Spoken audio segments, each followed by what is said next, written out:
বলবে যে এখানে দাঙ্গা লাগাতে আসবেন না, যোগ্য জবাব ছাটা এবং জুতা দিয়ে পিটাবেন আর গ্রাম থেকে বার করে দিবেন। এসআইআর করতে এলে ঝাঁটা জুতো দিয়ে মেরে গ্রাম থেকে বের করে দেওয়ার নিদান তৃণমূল নেতার। এসআইআর কার্যক্রম ঘিরে ফের বিতর্কে তৃণমূল। বাঁকুড়া শহরে জেলা মহিলা তৃণমূলের ডাকে আয়োজিত কর্মী সভা থেকে বিস্ফোরক মন্তব্য করলেন বাঁকুড়া টাউন তৃণমূল সভাপতি ও জেলা পরিষদের সদস্য শিবাজি ব্যানার্জি। তিনি বলেন, যারা এসআইআর করতে আসবে তাদের ঝাঁটা আর জুতো দিয়ে পিটিয়ে গ্রাম থেকে বের করে দিতে হবে।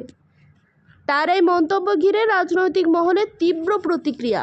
মঞ্চে উপস্থিত ছিলেন জেলা পরিষদের সভাধিপতি অনুসুয়া রায়, রাজ্যের প্রতিমন্ত্রী জ্যোৎস্না মান্ডি ও একাধিক তৃণমূল বিধায়কও।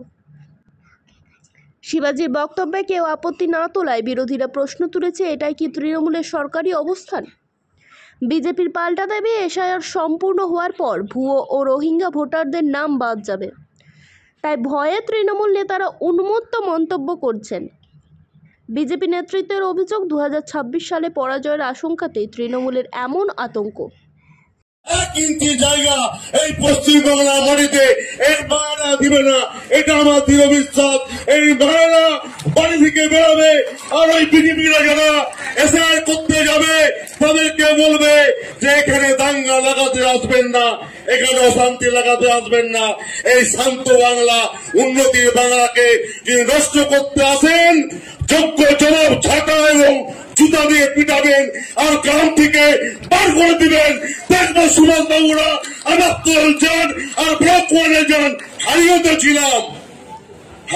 ছিলাম ওই কত বড় একটা বীর নেতা হয়েছে, হারিয়েছিলাম, আবার হারাবো।